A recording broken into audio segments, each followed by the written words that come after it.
We'll make a start. For those of you who don't know me, my name is Keith Patterson, and it's my pleasure to welcome you to our webinar presenting the findings of our latest Northern Ireland Recycling Tracker survey, which was carried out in spring this year.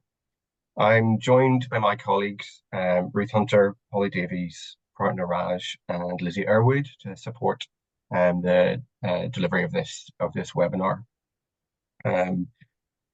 So I can go to the next slide.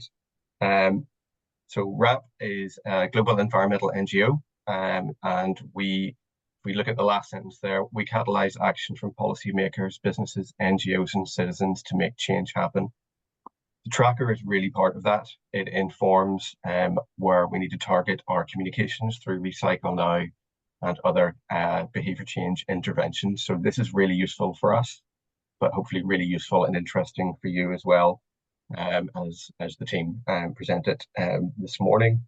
You can go to the next slide, please. So RAP's work in Northern Ireland is funded by DAERA through its carrier bag levy, and that work includes this recycling tracker survey, which informs DAERA's work as well. So what's in this presentation? What are we going to cover over the next few minutes? Well, we're going to give you a background to the recycling tracker. We're going to explain the methodology and sample sizes and how that works and how we get statistically significant results that can then inform our interventions and communications.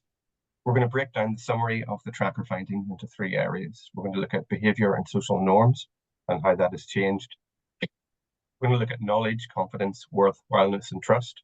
And for those of you that have been participating and partnering with us in Recycle Week in October, you will understand that confidence, worthwhileness and trust are a key plank of that communications campaign. And then towards the end, it's going to be a look at food recycling behaviours and satisfaction with services. We're going to take a look then at what the results really mean in terms of where our communications go and where we should target our interventions. And then I'm going to come back and talk a little bit about some of the resources, websites and guidance that we have available for you as partners to use. It's important at this point just to do a few things in terms of housekeeping. This session is going to be recorded and will later be available on RAP's website under previous webinars, which is where you will find that. The slides will be shared with you as you've registered with this, so you don't need to try and write everything down as we go.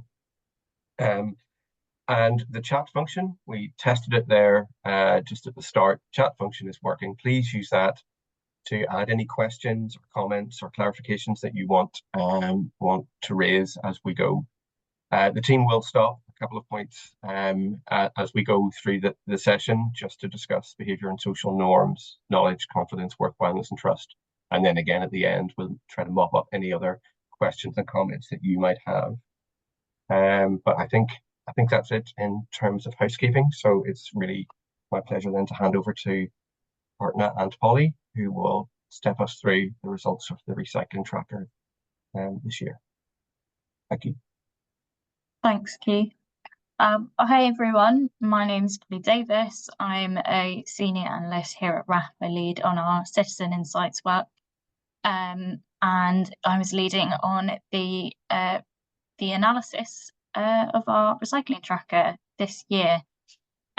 So for those of you who perhaps aren't so familiar with the recycling tracker, it is a nationally representative annual survey of UK households, and it gathers evidence on recycling attitudes, knowledge and behaviour.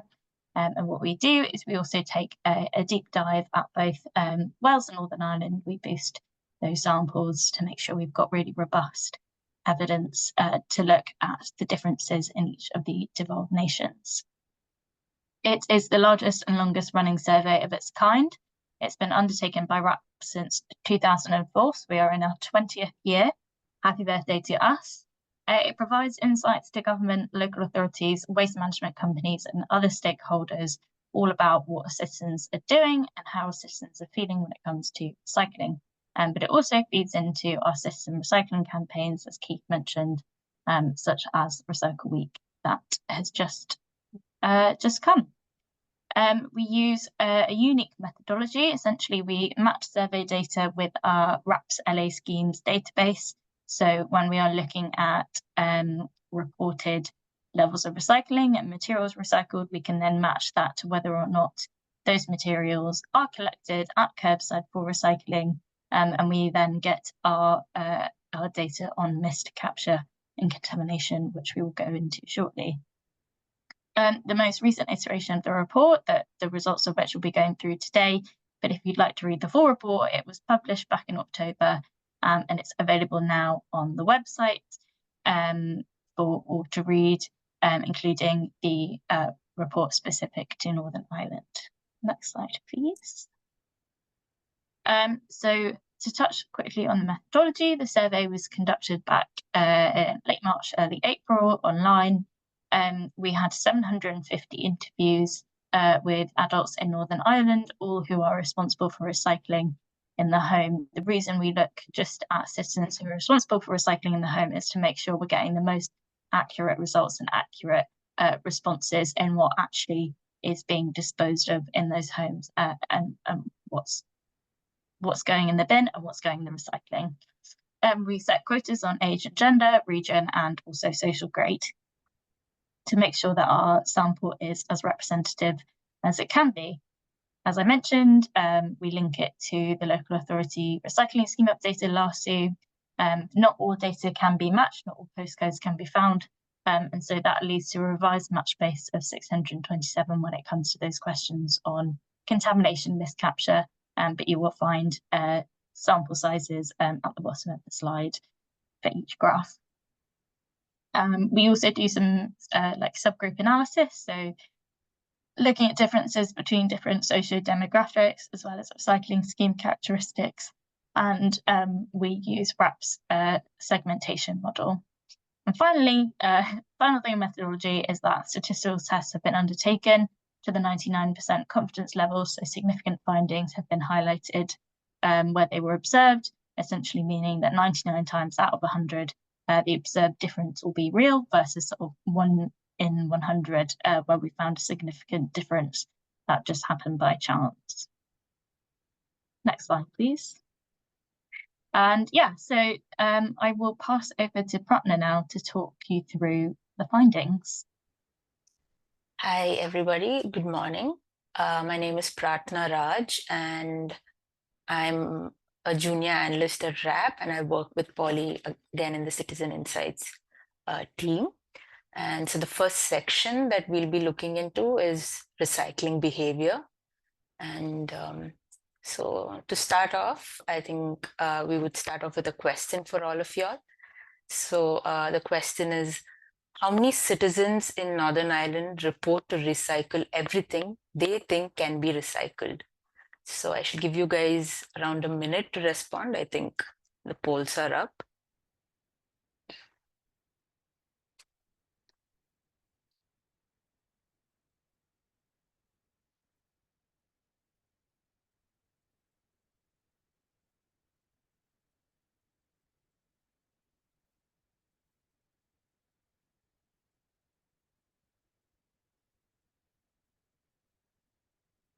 Okay.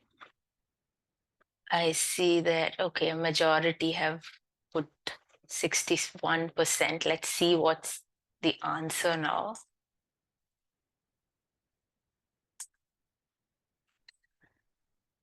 So yes, I think the majority wins, so good to know that. So recycling is an established and normalized behavior in Northern Ireland, with 9 in 10, that's 89%, Northern Ireland citizens reporting that they regularly recycle, although only 61%. So like I said, the people who put 61%, you've got it right. Good to know that. A little over 3 in 5 people recycle everything. By contrast, almost one in 10, that's about 9%, said they recycle occasionally, while only 2% said they recycle rarely or never.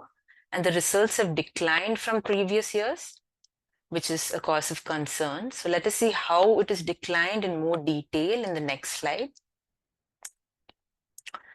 So like I said, there's an observable declining trend in recycling behavior since 2021.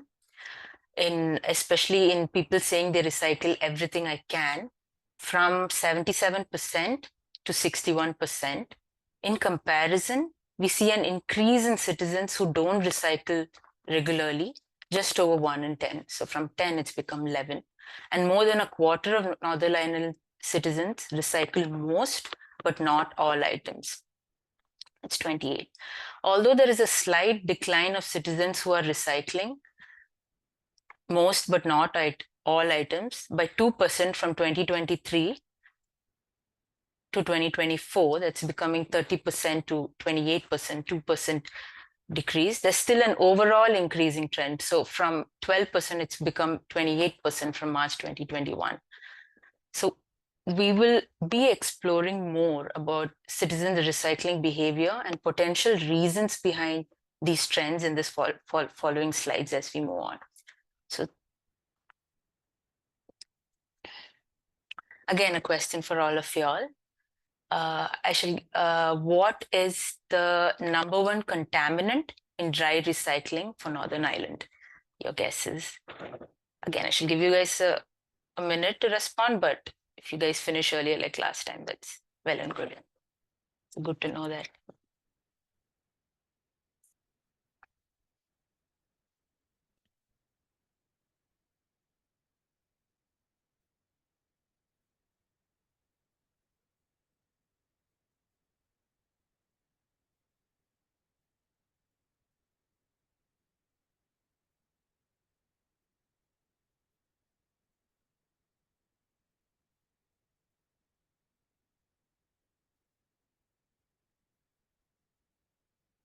Drinking glasses, again, the majority is saying drinking glasses. Let's see what the response or what the answer is. Yes, drinking glasses it is. Looks like 2 in a row the majority is getting it right, which is good to know that the whole crowd is well aware, I think. Contamination also remains an ongoing issue apart from the declining recycling behavior that we saw earlier. With drinking glasses, like all of you all guessed, the majority guessed, being the highest at 38%, followed by toothpaste tubes and food and drink foil pouches being the 3 most common items which contaminate dry recycling. On average, we find close to 9 in 10 or 87% of Northern Ireland citizens contaminate their dry recycling with at least one material. And an average of 4.4 items is what gets contaminated.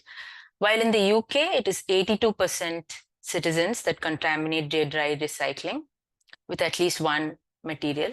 And on average, it's about 4 items contaminated per household.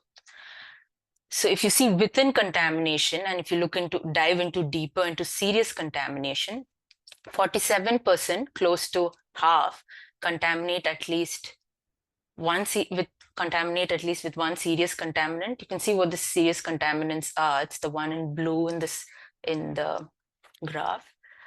While in UK, it's 40%.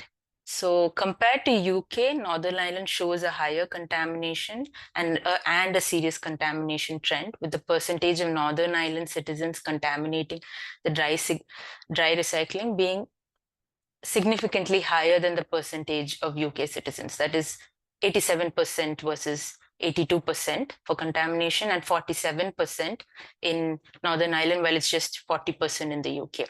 Although this is just a small change, it's nevertheless significant. So Northern Ireland seems a little higher in contamination compared to UK. Sorry. So moving on the other hand, we looked at contamination in terms of mist capture.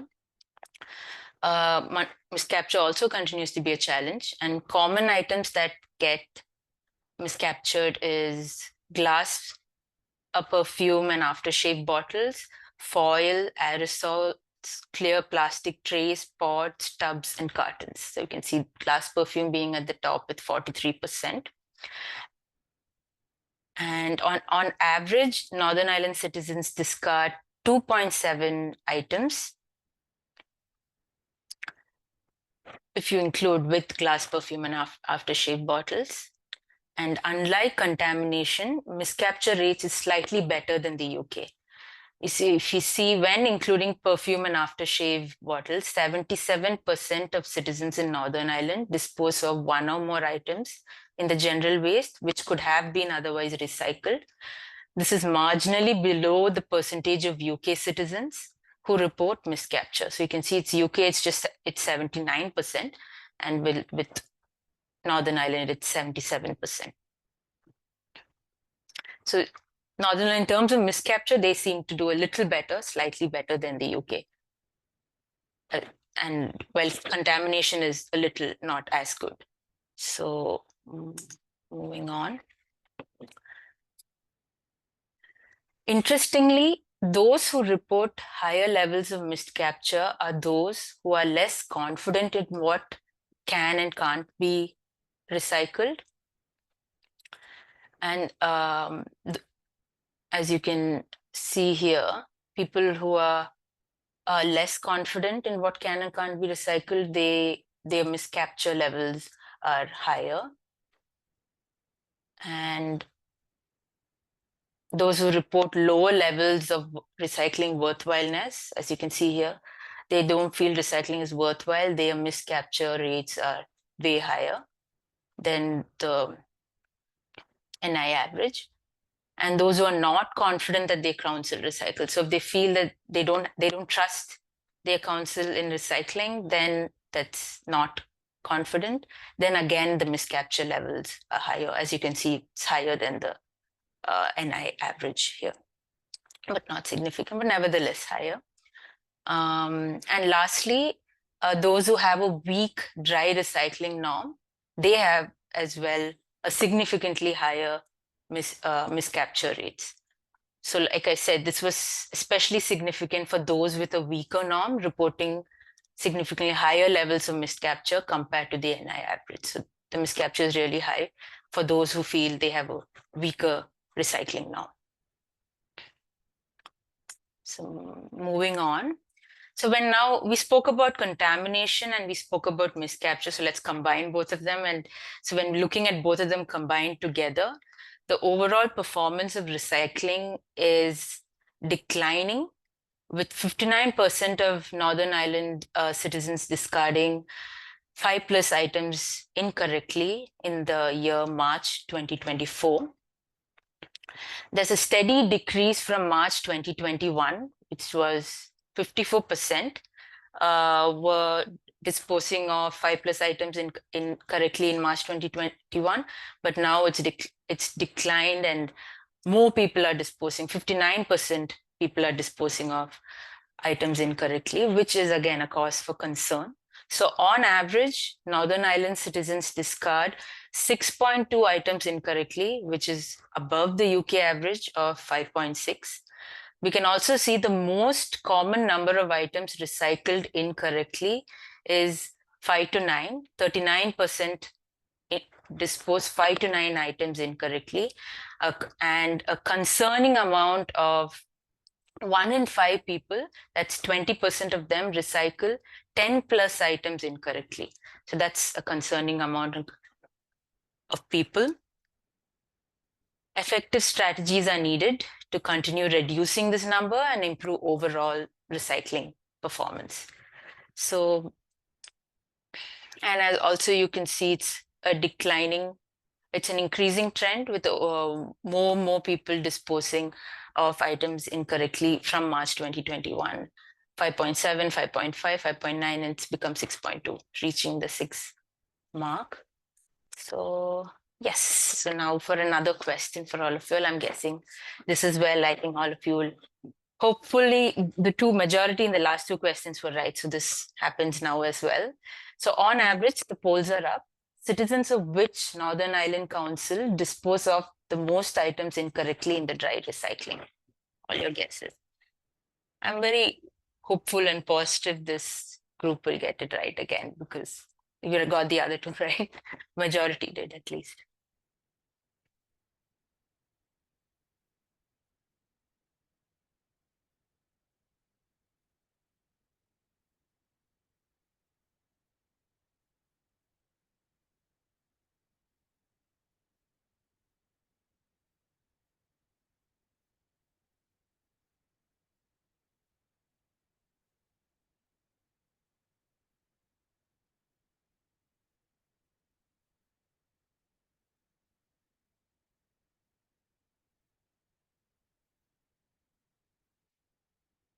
Okay. So on average, which dispose of most items incorrectly in the dry recycling. Okay, that's again, yeah. So let's see what's the answer. I think the majority is right again. I was right in my hope. So all of you are meeting my expectations and hope. It is, oh, yeah, I'm sorry. So I think I thought it was Belfast. It's another one, which is Belfast, no problem. So citizens in Derry City and Strabane dispose of more items incorrectly on average. So I think yeah, people were a little pessimistic of Belfast, but I think there's something else Belfast is doing low. We'll get to that, but nevertheless, Derry City and Strabane is the one which has the highest number of items disposed incorrectly. Thank you for your responses. Yeah, so we'll move on to the next section, which is the social norms section. So currently, 20% perceive a very strong dry recycling norm, 51% a fairly strong norm, which is 7 to 8, which is scored at 7 to 8, and the strong dry recycling norm is scored at 9 to 10. 23% score a moderate to weaker norm, and 7% score not a very much, not a good norm. So that's at 0 to 4, scored at 0 to 4. We see this is in terms of dry recycling norm.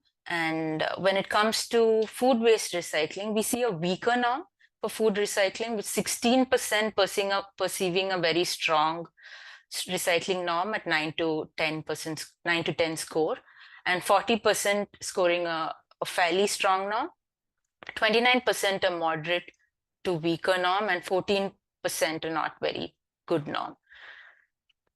And norms for food and dry recycling are slightly higher in Northern Ireland than the UK average. As you can see, the dry recycling average here is 7.0, while the average here is 7.12. It's just slightly higher. And again, with food waste average as well, it's 6.3 for UK, while in Northern Ireland, 6.6. And with food recycling being significantly higher than the UK average. So this is significantly higher, even though it's a small 0.3 difference. But nevertheless, the food waste recycling norm is lagging behind the dry recycling norm. If you go into a deeper dive between Northern Ireland councils to look into this dry recycling norm, it was observed that Antrim and Newtown Abbey had the strongest recycling norm at around 7.6, while Belfast, here's where Belfast fell behind, with it being significantly lesser than the NI average. So in terms of norm as compared to other Northern Ireland councils.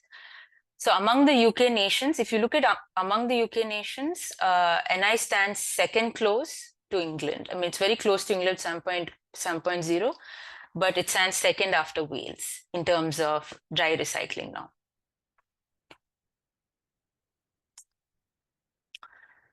So if you track the norm scores over time, it shows that the social norms for both food and dry recycling have again a concerning trend of decline since 2019, with dry recycling points dropping by 0.8 points. That's from 7.9, it's gone to 7.1 in March 2024 from March 2019.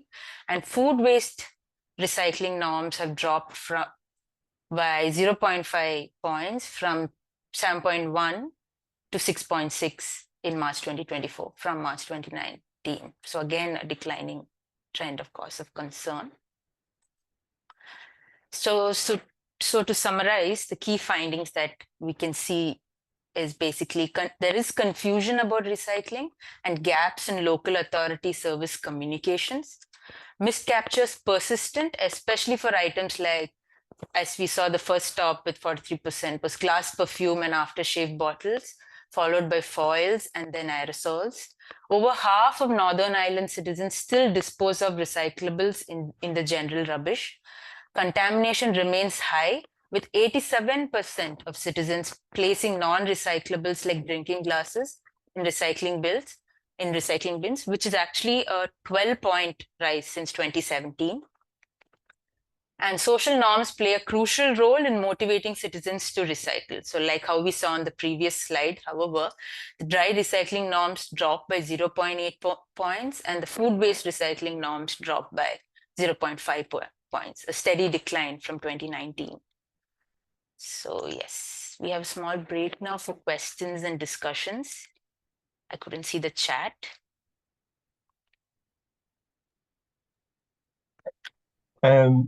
Partner, could you maybe and or Polly looking at one of the questions about recycling norms?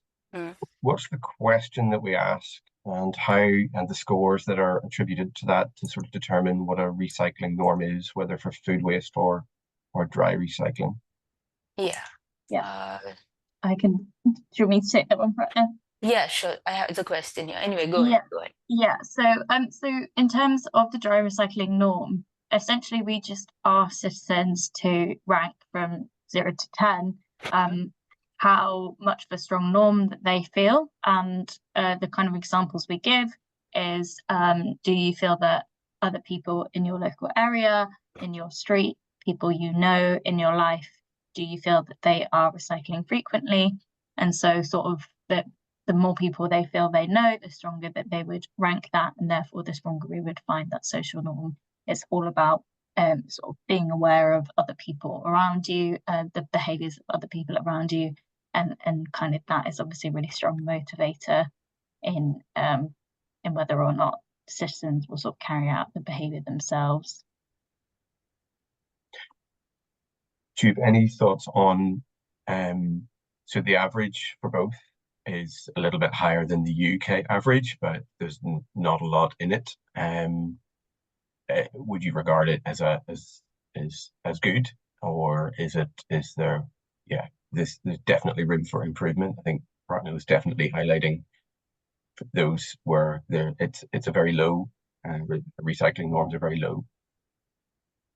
Yeah, I think so. I think you're always going to have that really strong norm be a little bit lower, but that is, you know, where we hope to see an improvement, particularly in the sort of 7 to 10 area. Obviously, we're kind of seeing, you know, about a third of people perceiving quite a low norm or a very low norm, and that's sort of an area for concern. Is why are people in their area not recycling? Why are they not seeing and kind of hearing about recycling?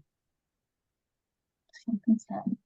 There's a comment just on norms. There's a comment in there about, is there any concern about the stats being taken from people's perceptions of what other people do? Is there a comparison on how the participants perceive recycling for themselves, thinking about them and their own individual actions?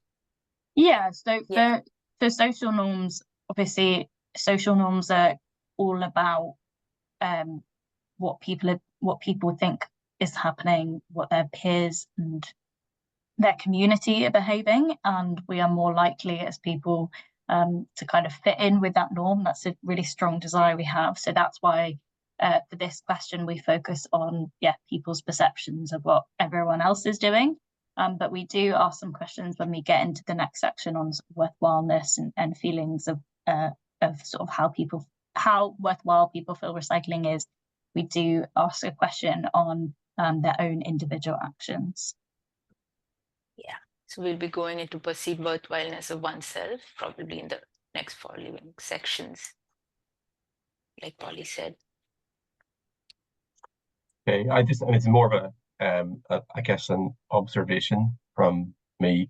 I think that it's really interesting that contamination is high in Northern Ireland and mist capture is low. And initially, when I saw that, I was sort of thinking, are we wish cycling? Are we putting stuff in because we think it should be recycled or we want it to be recycled? But then actually, as you went on to explain, actually for those with mist capture, the mist capture is highest. I think in that chart there, the mist capture is high for those who have very low confidence in what can be recycled. So there's a knowledge gap. and those for whom recycling is not a norm, and those who think that recycling is worthwhile.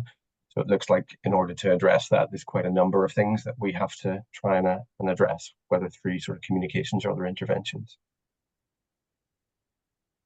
Yeah, Yeah. definitely. Yeah. And I can see there's a question from Paul on the recycling trend being in decline, because citizens are now more aware of what can be recycled, and therefore now realizing they're not recycled as efficiently as they used to think. It's a really interesting thought and way of looking at it. I would say the kind of evidence that we found is that citizens are less confident on what can and can't be recycled, and that's a big area of improvement.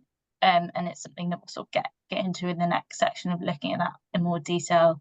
But we can see that this kind of like confidence aspect does have a really big impact on recycling behaviour, and we're seeing that those who are very confident are kind of generally actually having sort of higher levels of miscapture sometimes than those who are fairly, but actually those who are less confident, those who are not confident, are having much higher levels of miscapture.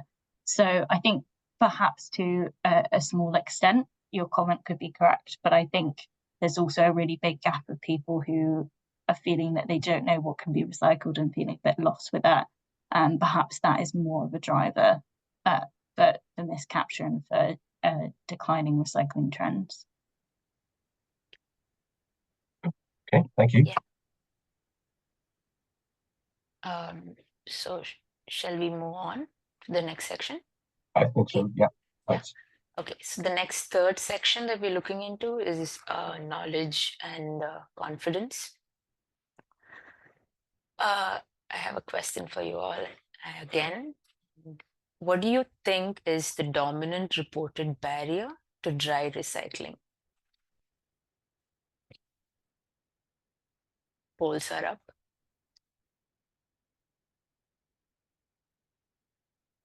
Let's see which is the most dominant response.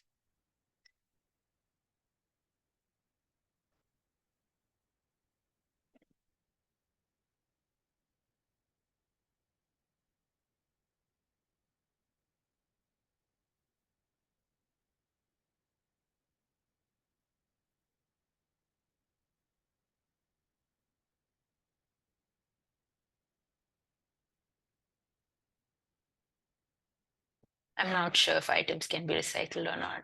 I think the polls are rigged. I think everybody's guessing it all right. You're right. The majority has scored that, and that's what is the dominant barrier, which is stated at 40%. So like I said, one of the primary barriers to recycling is uncertainty about whether certain items can be recycled. And lack of confidence makes up the largest barrier by far at 40%. So I think we see complex packaging leading citizens to feel it's not easy or possible to recycle at the second at the second place at 21%. Also, there's also evidence suggesting a growing lack of trust amongst the general public about whether items are actually recycled by their council at the third at 20%. And 16% run out of space in the recycling bags or boxes, being the fourth barrier. So, so that's dominant barrier. Moving on. This lack of confidence and knowledge in what can and can't be recycled, like majority of y'all guessed being the dominant barrier, impacts accuracy as well as reported levels of recycling. So this uncertainty leads to higher likelihoods in citizens contaminating the recycling or discarding an item in the general waste when it could actually be recycled. So this is most common for food and drink foil pouches, where only one in three, it's around only 33% of Northern Ireland citizens can correctly identify if they can be recycled. So only 33% get this right when it comes to understanding if it can be recycled or not. Therefore, what we are seeing is this lack of clarity, again, reinforcing and repeating lack of clarity, which is preventing citizens from recycling effectively or doing it right. So where do citizens actually get this information about what can and can't be recycled? That's a burning question now, because that's what is lacking. So on pack was the most popular option that they stated, being on top with 2.3. Was the first, but it was equally followed by council leaflet at second, and information on their waste receptacle, that's box, bag, or bin, and the council website was the third. So in other words, 3 out of 4, all these ones in red, 3 out of 4 most popular sources where citizens seek knowledge come from official communications from their local authorities in all these 3. Therefore, we can see that official communications from local authorities are vitally important and have a unique opportunity to guide citizens and boost confidence and knowledge levels for them. So especially these 3.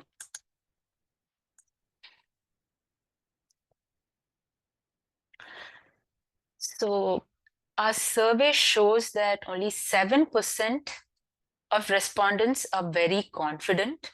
You can see the one in the dark green, that's very confident about what can and cannot be recycled, while the majority, around 58%, feel mostly confident. So notably, those who received, if you look at the adjacent pie chart here, those who received information from the council in 2023 to 2024, they were more confident. As you can see, the 58% becomes 65% when they receive communication from the council. So this underscores the importance of providing clear, accessible, timely recycling information with less delays. So when the information is given more closer, just in the previous year, the confidence level of most people who are confident becomes from 58 to 65. So that shows the importance of more recent and frequent communications. However, over half, that is 58% of our respondents didn't recall receiving any recycling information from their council in the past year. So this is 42% received it in the last year, in 2020, 2023, 24. They recall receiving it in the last year, but the rest of them didn't receive information. That's around 58% of them, this whole colored chunk, didn't receive information from their council in the past years, what they claimed and responded. So this highlights a critical area for improvement in communication.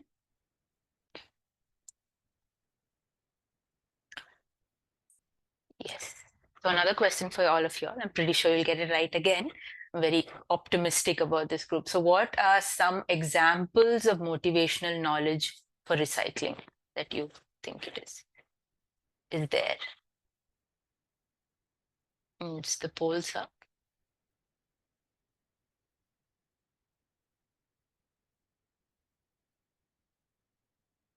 It's the poll on slide 31.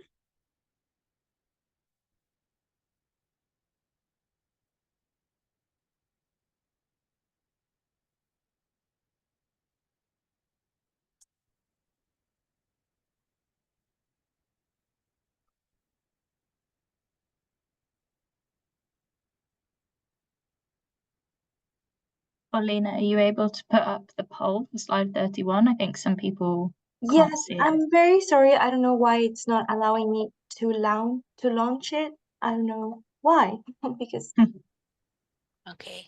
No um worries. Should we just move? We'll move on. thank you very Should we- much. Yeah, okay. So moving on. So yes, so if you all had guesses in your mind, what were this? So it's all the 4. Oh yeah, the responses were not there, my bad. So awareness of what happens to recycling post collection remains low.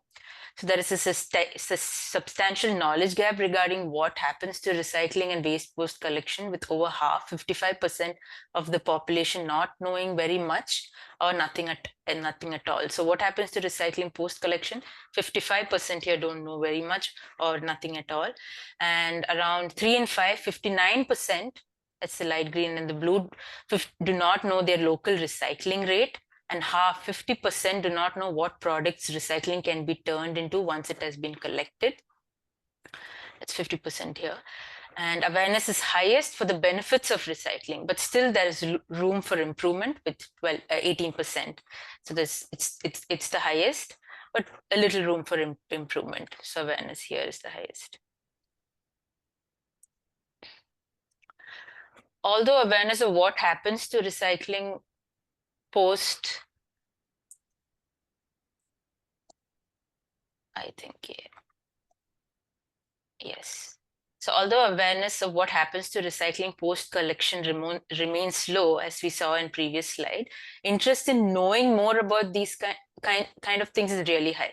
As you can see, around 83 very interested and fairly interested is showing the green, and the blue is showing the big chunk of the graph. So these are the people who are very interested or fairly interested to know what happens to recycling, the recycling rate, the kinds of products it's turned into, and the benefits of it. Around 83 to 87%. The dark green and the blue bars of them are very interested to know about the information. Hence, you can say there is a current unmet demand to provide this kind of feedback, to know all this information. And we go to the fourth section, which is worthwhileness and trust. So this, coming back to one of your questions about what personally are they feeling about their efforts. We'll touch upon that in about their recycling efforts in this section. So again, a question. I hope the poll is working now. The question is, what percentage of citizens think recycling is worthwhile, and what percentage think their own personal efforts are worthwhile? So is the poll working now? I think there's an issue, unfortunately, with our questions. We might have Okay, to... that's If you okay. wanna, So one can put it in the chat, I guess. yeah, put it in the chat before you give away the answer.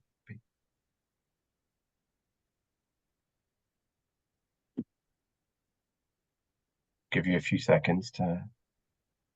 No multiple choice this time. Yeah. So the question is, yeah, on the screen for those who don't have the poll. Yeah, just the reference.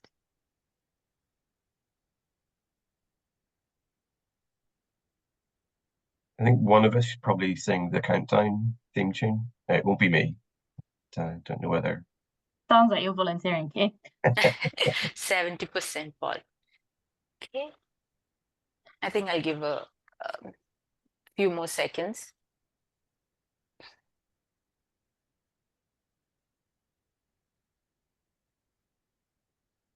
%60% and 75%. Okay. Everybody's gone shy. Maybe just, yeah, last few seconds. Okay, should we see the answer? Paul and Rebecca, I think, it's the ones who responded, I think. So overall, 97%, it's close enough to 60, it's 68 is the response, but overall, 97% of respondents believe recycling is worthwhile, and this drops to 68%, so close enough to 60, who think it's very worthwhile. Yet only 75% feel that their own efforts are worthwhile. So their own efforts being worthwhile is right over here. This discrepancy suggests a slightly knowledge action gap where citizens have impact and the benefits of their own individual recycling actions. So you can see generally 68% feel very worthwhile of their efforts, but this drops to 75% who strongly agree and tend to agree that they feel my recycling efforts are worthwhile. That's the green and the blue here. So answering your question in terms of personally worthwhile, it's just 75%. So recycling behavior is influenced by a number of different factors, just the way miscapture is influenced by confidence, trust in council, confidence in what can and can't be recycled. Same way, we can see that confidence has a significant impact on recycling behavior, with those who are more confident being more likely to recycle everything at 92%, the green here, while in comparison, only 41% of those who are less confident state that they can recycle everything they can. We see a similar trend in worthwhileness, with 69% of those who perceive recycling to be very worthwhile to recycle everything, versus only 90% who do not see that it's worthwhile. They recycle, only 90% recycle when they don't see recycling as worthwhile. So when looking at trust and confidence with the council, 67% of those who are very or fairly confident say they recycle everything, compared to 44% who are not confident. So only when they're not confident, only 44% recycle, while when they're very or fairly confident, 67% recycle. So there is a link between confidence, recycling worthwhileness, and confidence in what can be recycled with recycling behavior. Finally, perceived norms around recycling influence behavior, with 70% of those with a strong perceived norm recycling everything, compared to 49% of those with a weaker norm. So people with a weaker norm, lesser people recycle when they have a weaker norm at 49%, as compared to 70% of people with stronger norms. So moving on, this is a true or false statement. This is easier to respond even if the poll's not working. 2 in 5 citizens are not confident or unsure whether their council recycles everything it collects. So what do you think? Is it true or false? Oh, it's working now. Great. I just saw the chat. I think you can just give 30 seconds for this because it's just 2 responses. A quick guess. I'm again optimistic from this group. Pretty sure they get it right again.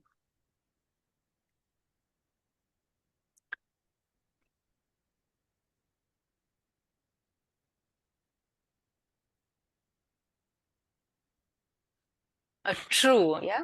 Let's see what's the response. The answer.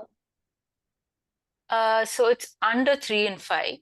So it's, I think, just over 70% of respondents are confident that their council recycles. That's around 71%, the materials that's collected, but only around 15% are very confident that their council recycles everything they collect. That's the green here. So enhancing transparency about recycling processes could help increase this confidence.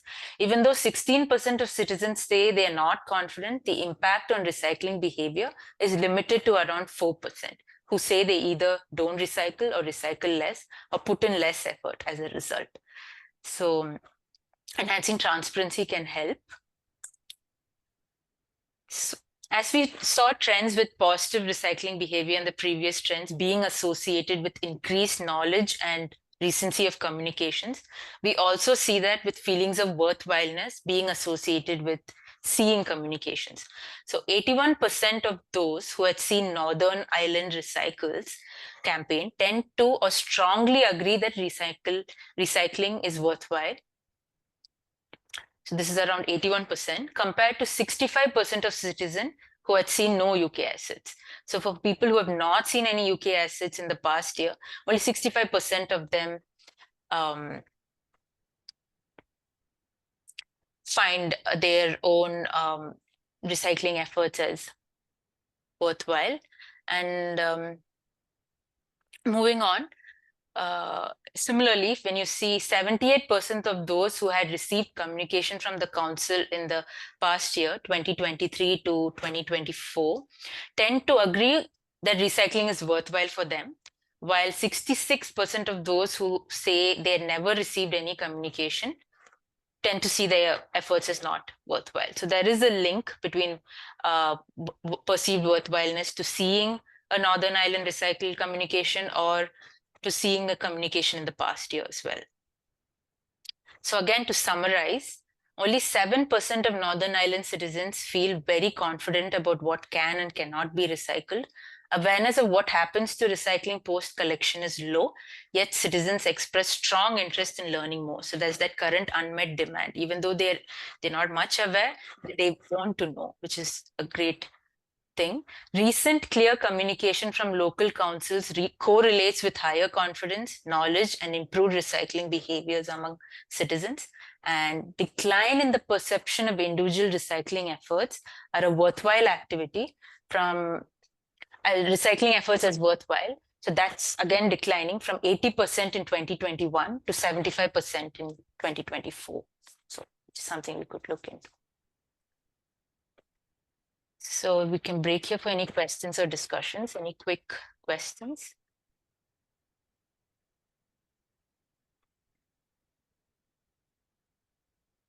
Partner, maybe can we go back to one, the one where the sources of information? I think that's always found that's an interesting one, because it's been a sort of a long running question.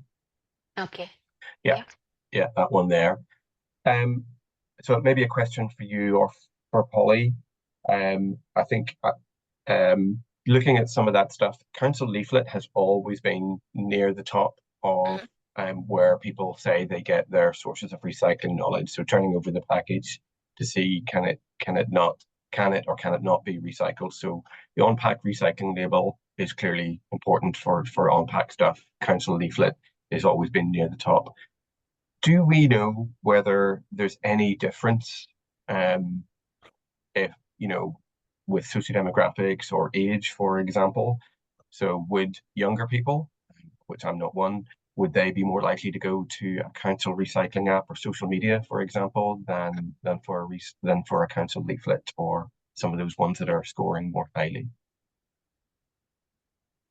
Yeah, so we did find that particularly for social media, obviously, that is more of a dominant source of knowledge for younger citizens aged 18 to 34.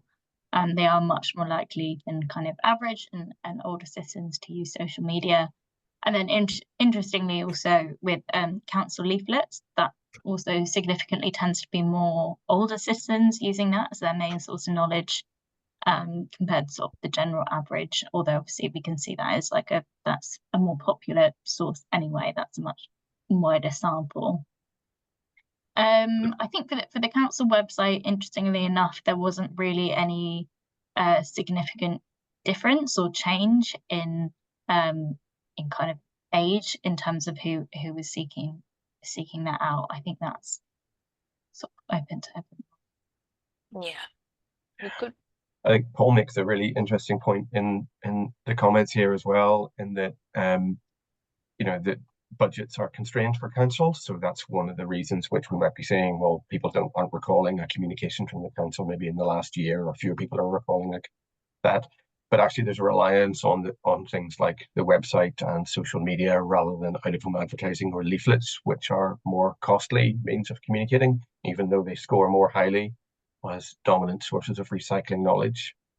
So yeah, so potentially there's sort of a piece of work that needs to be done to kind of redirect people to using sources like websites and social media, if those are more kind of easily accessible.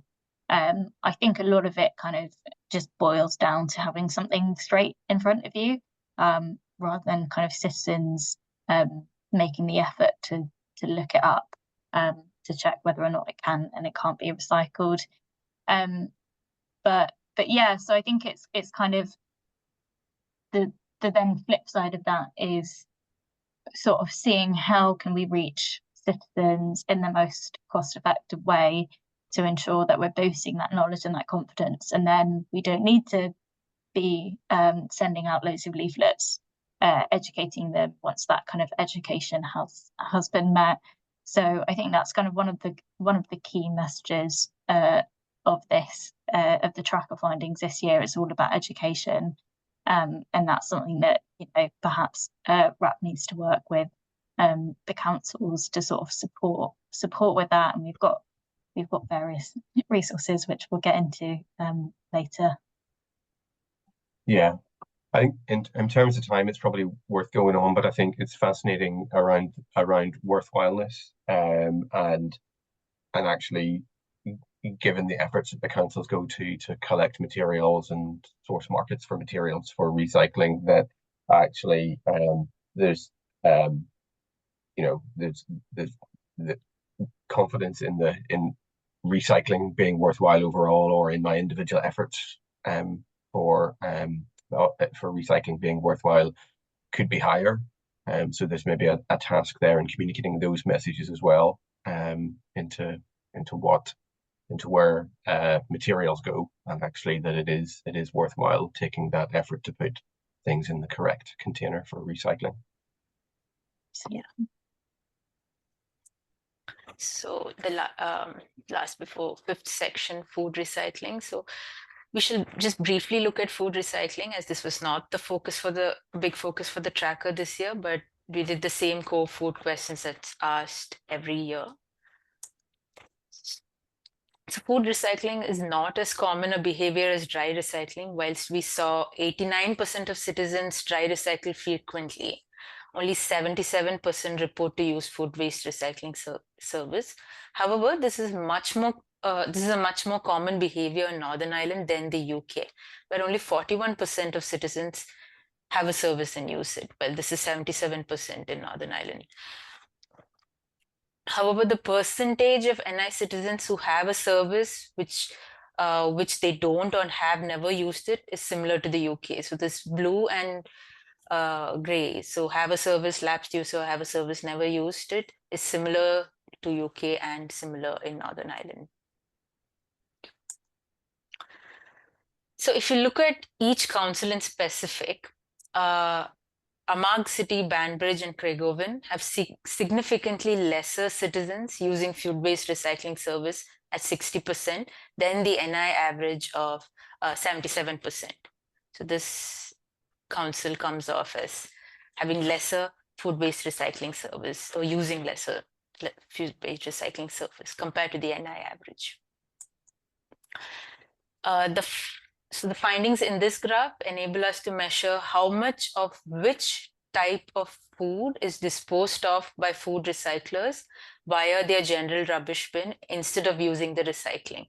So the most common item which came up was at 24% was packaged and unopened food, followed by food residue inside tins and jars at 18%, tea bags or coffee grounds at 16%, and bones at 11% and eggshells at 11%. So as a result of this, we can determine the levels of effective users of food recycling. 51% of those citizens who have and use a food waste recycling service use it highly effectively. That is that nothing goes into the general rubbish for them. So they use it all correct, which is slightly above the UK average of 45%, which is an encouraging point. Almost 1/3, 30% are fairly or high medium effective users. That's the second one. They dispose of 1 to 2 items from the list in the general rubbish, 1 to 2 items of food waste in the general rubbish. And the low or less effective users, 19% of all food recyclers, they dispose of 3 or more food items from the list in the general rubbish. So, yeah. So we go to the last section, which is the service satisfaction section. An encouraging point to be noted is that Northern Ireland is the only nation where the overall recycling satisfaction is significantly higher than the UK average at 7.5. So that's point to, I think, a little celebrate if we're talking Northern Ireland. Overall satisfaction with waste and recycling services is uneven, with notable weaknesses in clarity about what can be recycled. So as you can see here, at the lowest average of service satisfaction score 6.4 is with how clear it is what items you should and should not include in your recycling collection. Again, repeating what we said in the previous slides, the clarity of what can and cannot, the service satisfaction for that is low. It's the lowest among all. Addressing these areas could significantly improve public satisfaction and participation in recycling programs.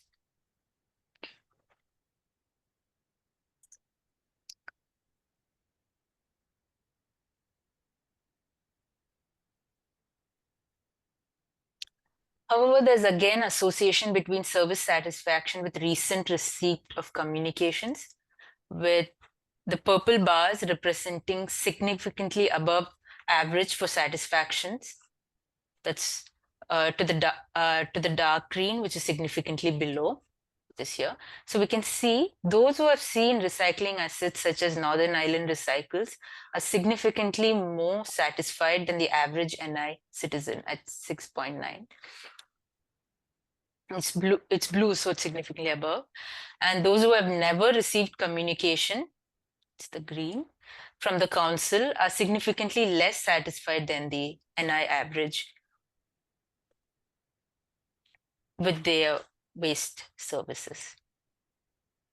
So to summarize, food waste participation and perceived norms continue to lag behind dry recycling, although it's doing a little better than the UK. In Northern Ireland, satisfaction is highest for the capacity of food waste containers provided.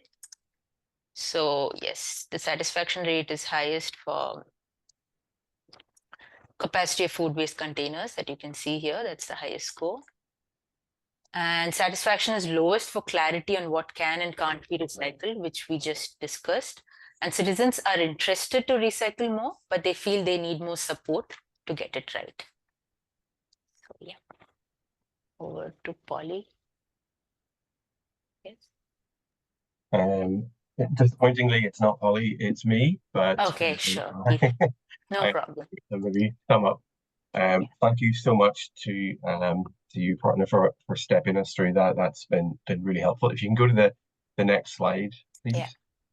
So really, what does this mean? I mean, I think partners covered this really well, and I think we are looking at some themes coming out here. So really, worthwhileness of recycling in general. So actually, are our efforts worthwhile as a whole? Is stuff that is being separated for recycling actually being recycled? We really need to improve our communications around that and try and persuade people that actually it is worthwhile. And there's really positive stories to tell. The recycling norm, perceived recycling norm, can definitely be improved as well. Looking again and taking on board some of the comments about the challenges about communicating regularly, actually providing information from the council really has a positive impact on worthwhileness. So actually communicating is not a wasted activity. It's really positive, and it's making a change, and it's addressing confidence in what can and can't be recycled. It's addressing those knowledge gaps that we've identified.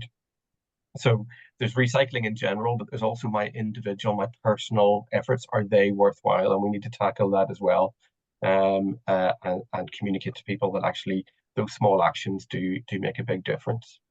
So functional knowledge, what can and can't be recycled, as well as motivational knowledge and feedback about what happens to things after collection, are really key things that we want to try and get across. We need to be bolder with that, and we can do that together. Whether that's RAP, Recycle Now, DERA, individual councils, and the waste industry more widely. There are some really excellent positive stories to tell. You can go to the next slide, please. So what are we recommending as a result of these results? And bear in mind, as Polly said at the start, this is it. We're in our 20th year of the tracker and of and delivering Recycle Now. And if you think back 20 years ago, that's really when we started to ramp up putting curbside containers in place to allow people to have that the opportunity to recycle from home. But we want to increase our recycling knowledge. It's a never-ending task trying to tackle contamination and mist capture that we see. There are some real challenges there, and they're linked to worthwhileness and low confidence. So those national campaigns, Recycle Now in England and Northern Ireland, Be Mighty in Wales, have shown that when people are informed, they do recycle better and more correctly. I know, because I'm involved in this, that actually those of you on this call put in some sterling efforts during Recycle Week. So thank you for that. It is making a difference in terms of reminding citizens that their recycling is worthwhile. That campaign is not just for that week. So those resources are available on our resource library on the WRAP website. Please do go to wrap.ngo to get those and download the Recycle Now toolkit if you haven't already. Please use those to push out these messages consistently over the next months and years. If you haven't, there are some Rescue Me board games which you can request from us. The contact details are at the end. And then download our Tackling Contamination Dry Recycling Guide as well for some additional guidance and support on that. Go to the next slide, please. And this is really about communicating our messages with purpose. So it's not just about Recycle Week, it is about campaigns all year round. And we're working in partnership with you to help make that happen and amplify those messages across all sort of councils and campaign partners as well. Linking back to some of the stuff around where people get their information, your website is a place that people go, so please keep the website up to date. You can link to the recycling locator widget if you haven't done that as well, and keep your social media channels updated. Talk to us and see if we can help you by providing resources and assets that can be used on those channels as well. And then keep information updated on the LA portal, because that's where that recycling information on your what people can and can't recycle in their area is kept up to date. So please do keep that up to date as well. And lastly, on this one as well, this is the second year of the My Recycling NI website. It takes that information that you are putting into waste data flow. It makes it accessible to the public. So please do promote that. There are some assets available from WRAP, and we can send them to you that you can use on social media to try and push that message out and drive people to the website. They're not yet on our resource library, but they will be there for download. But at the minute, if you contact me, contact one of my WRAP colleagues, we can share them with you. And then the final slide, please. And share your recycling journey. So whether you're a collector, an operator, a reprocessor, do share that recycling journey. It is one of the things that we're finding will address the low levels of worthwhileness of both of recycling generally, but of individual efforts to recycling as well. And again, talk to us if we can support you in any way with those communications. Finally, just a quick whiz through some of the resources that we have available for you as partners in getting these messages out. If you can go to the next slide, please. The Recycle Now toolkit sort of outlines the Rescue Me Recycle campaign, signposts how you can use the assets that are all available on our resource library at wrap.ngo. Please do visit there. For those of you who are operating collection services, excuse me, if you go to the next slide, we have loads of guidance there on how to plan a campaign, how to measure the impact of a campaign, what the best channels are to use, how to design your communications materials, how to keep your website sharp. And again, talk to us as well. There's some really good stuff there on the website, but do talk to us as well. DAERA, again, funds us through the carrier bag levy to provide support to councils, particularly on their collection services and the communications of those as well. And then My Recycling NI, absolutely, please do drive people to this website. Hopefully what we've covered this morning will demonstrate the value of telling people what happens to the materials after you collect them and you send them for reprocessing. Really positive stories, as I've said, it made accessible through this website. And finally, then just some future webinars. There's the Flex Collect webinar, which is on the 13th of November at 10 AM. For those of you who are attending the Northern Ireland NCAP meeting, that webinar, the Flex Collect webinar, will be recorded and again available afterwards. So please do register for it, but it will be available afterwards. And the same day, or sorry, not same day, the 19th of November, that afternoon, my colleague Jackie Bailey will be giving an overview of Food Waste Action Week. which is in March 2025. So find out how we can get involved, what assets and resources will be available. And then food waste collections, there'll be a Q&A session online on the 26th of November at 2 p.m. Please do register for those. Contact us directly at, on the next slide. There's an email address. Contact us there if you want to register for any of those future webinars. I think that's pretty much it. So if I just go back to the chat, if there's any questions, any final questions for anyone, from anyone before we wrap up.